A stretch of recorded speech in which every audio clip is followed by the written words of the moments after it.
The world was in shock when Buckingham Palace announced the separation of Prince Charles and Princess Diana in 1992, marking the end of their fairy tale marriage. The couple divorced in 1996 after both parties admitted to having affairs. But the breakdown of the marriage marked a new beginning for Diana, who embarked on a new life outside the palace walls. Deb, their wedding was a fairy tale come true, but behind closed doors, the marriage of Charles and Diana wasn't perfect. I don't think that was any secret to anybody, particularly when you have the UK tabloids, monitoring every single move. And of course, we all knew that there were three of us in this marriage, and it was a little bit crowded, that Charles was indeed, with Camilla. I think that for most people there was a sadness. I mean, it became the fractured fairy tale. So the fairy tale that we'd all dreamed about became the fractured fairy tale, which in essence became, I shouldn't say this, but more fascinating to a lot of the media. They seemed to love this sort of story of Diana on the outer and she couldn't move without the press following her everywhere she went. But I imagine she was probably very, very lonely, and it would be very difficult for her to live life outside of that marriage. But certainly we all knew that this was troubled way back from 1988. Well, both parties were at fault, but it was Diana who spoke so publicly about it during that Panorama interview, where she spoke about Charles's affair with Camilla and her own with James Hewitt.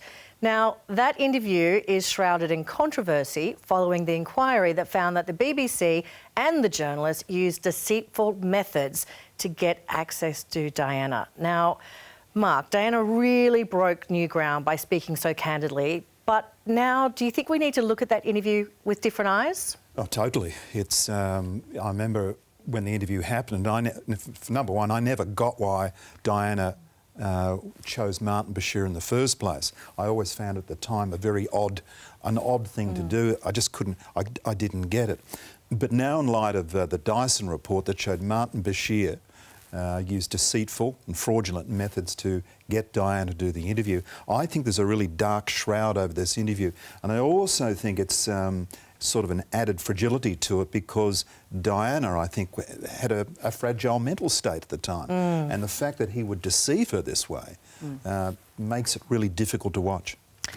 You were working in London at the time. How much of a surprise was the interview? It was a massive surprise. I was working in the media. We did not know until, it actually aired. So we didn't know earlier that day. We knew there was a slot in the TV schedule. Wow. We didn't know what it was. This was the golden goose interview that every media outlet was trying to get. We'd had the Andrew Morton book a few years before. Then, of course, we had Prince Charles's documentary in 1994.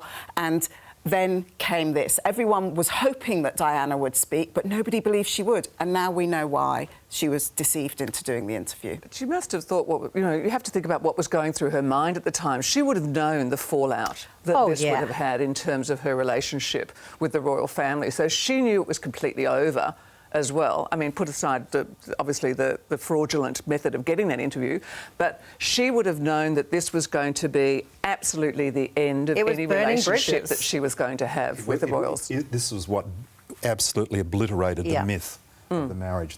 Her words in that interview completely tore down everything that we'd known about that relationship before. And that's why it made, at the time, it was so gripping. In a lot of ways, it was hard to watch. I remember watching it and going, I had the similar feeling watching Harry. Yes. Where you're like, they're so broken. Going, but you're also watching it going, do you really want to do this? Yes. Yeah.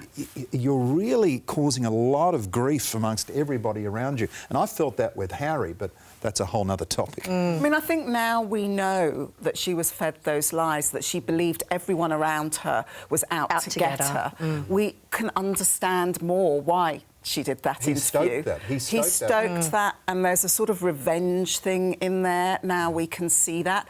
And I think it's really tainted that interview now. Absolutely. Now, Deb, soon afterwards, Diana dated a lot of high-profile men. Do you think that she was just a girl who wanted to find love again? I think so. I think she, as I said earlier, I think she was very lonely.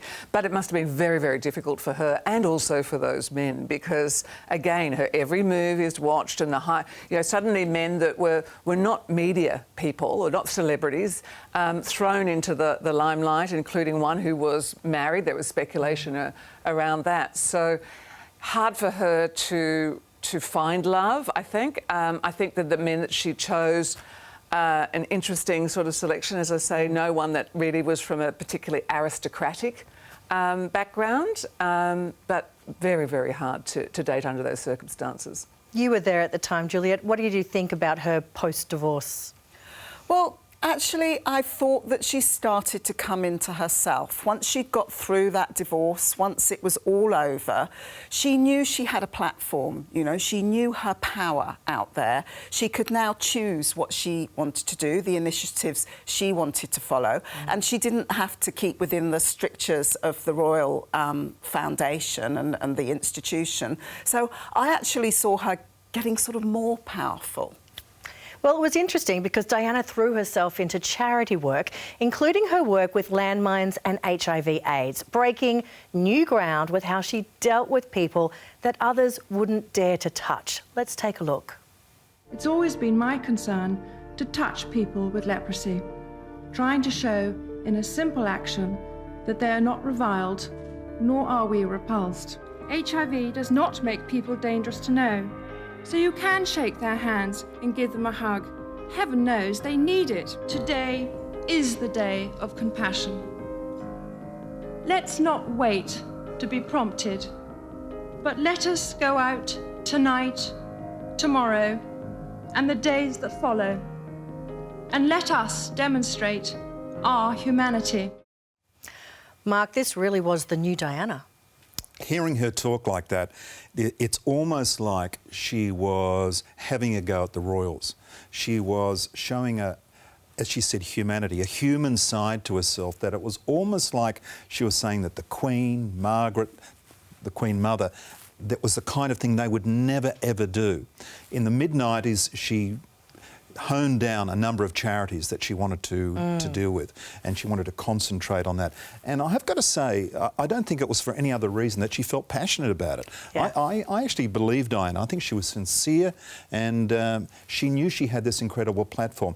By now, I think she was probably the most celebrated, most famous woman, probably since Jackie Onassis. You know, yes. she was just the most famous woman on the planet. She had that platform and she wanted to do good. Which is amazing. Deb, the other thing is we can see her confidence with giving her speeches and what she's wearing. Do you think she was enjoying having that bit of extra freedom?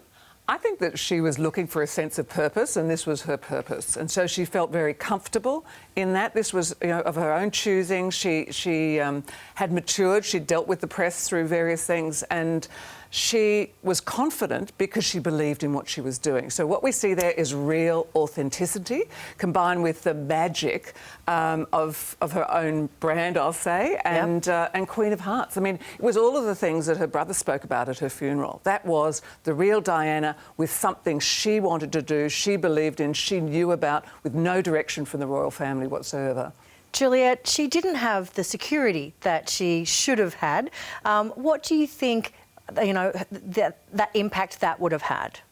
Well, it had a huge impact, and of course that was of Diana's making. She chose, after that interview, we have to talk about that interview again, the Martin Bashir interview, she chose to shun the Metropolitan Police detail that she would have had, because she, you know, she believed everyone was out to get her, including the police. But that was a terrible move for her, and that, you know, the boys have suggested that that led directly to her death, and I think they're probably right, because had she had the Metropolitan Police detail with her, she would not have been in a car with a drunk driver, she would not have been in that tunnel, and the tragedy that unfolded would not have happened. Are we therefore worried about Harry and Meghan?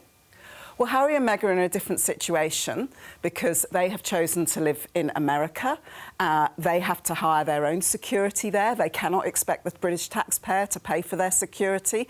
But yes, I mean, I can understand why Harry is concerned, because they are public figures, there are lunatics out there, and they do need some sort of protection. And I think, as Harry said in that interview, he's very much like his mother. I think there's a certain amount of mental fragility with Harry that is quite concerning, to be honest. Mark, I'm going to finish up with you. Part of the tragedy of Diana's death is we didn't actually get to see what she would do next. Do you think that that's part of the appeal?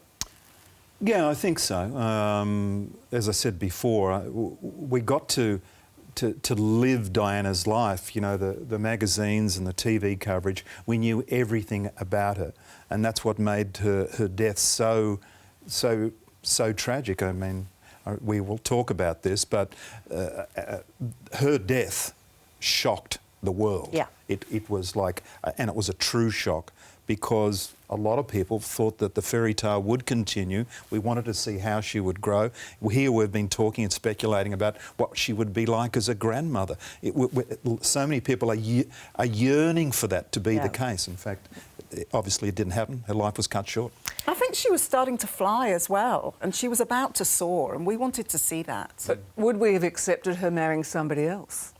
Yes, we would. I mean, that's the thing. I mean, there was always speculation around Dodi El Fayed and whether or not she would marry him, and what that would mean, not just for Diana, but also the royal family, because, of course, she is the mother of the future king. So this is why we still have the fascination. Thank you so much, Mark, Juliet and Deb. If you want to see more royal news, please visit 9honey.com.au.